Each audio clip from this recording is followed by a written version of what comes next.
Live, local, now.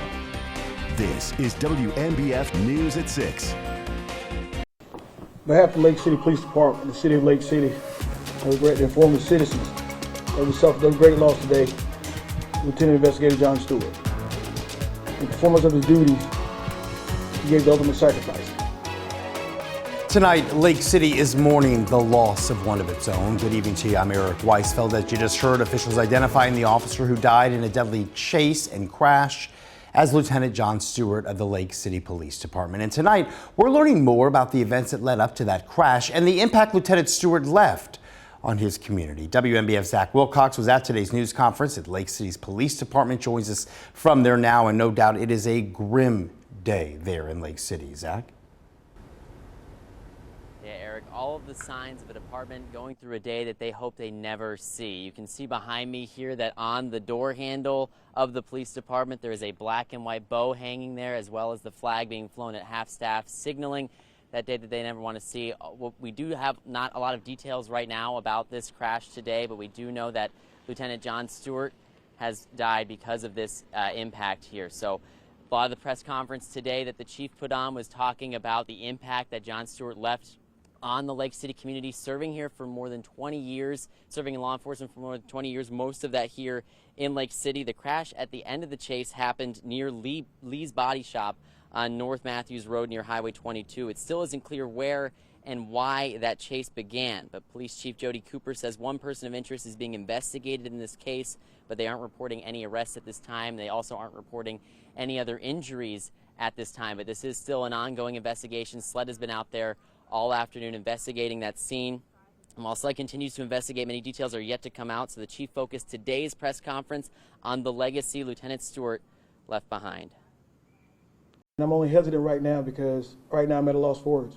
And I've always been a chatty person. But this is an individual that everyone has known for years.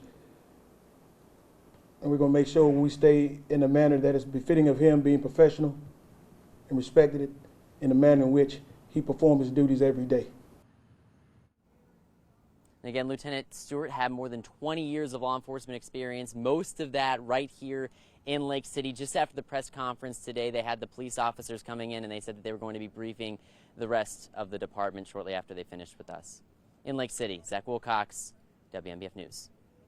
All right, Zach. Meanwhile, deputies in Florence County say one person is in custody in connection to a deadly crash there. No word on who that person is or the charges they could be facing. But WNBF News will continue to bring you the latest on this still developing story. Also, make sure you keep up with us on WNBFnews.com and on your WNBF News app, which is free to download. Saturday is a somber milestone for two families still in mourning. 3 years ago tomorrow, two mental health patients drowned in the back of an Horry County Sheriff's Office jail transport van. And after all this time, the mother of one of those victims waits for justice. Patrick Lloyd sat down with that grieving mother today. Linda Green says she thinks about her daughter Nicolette every single day, and she hopes justice is right around the corner.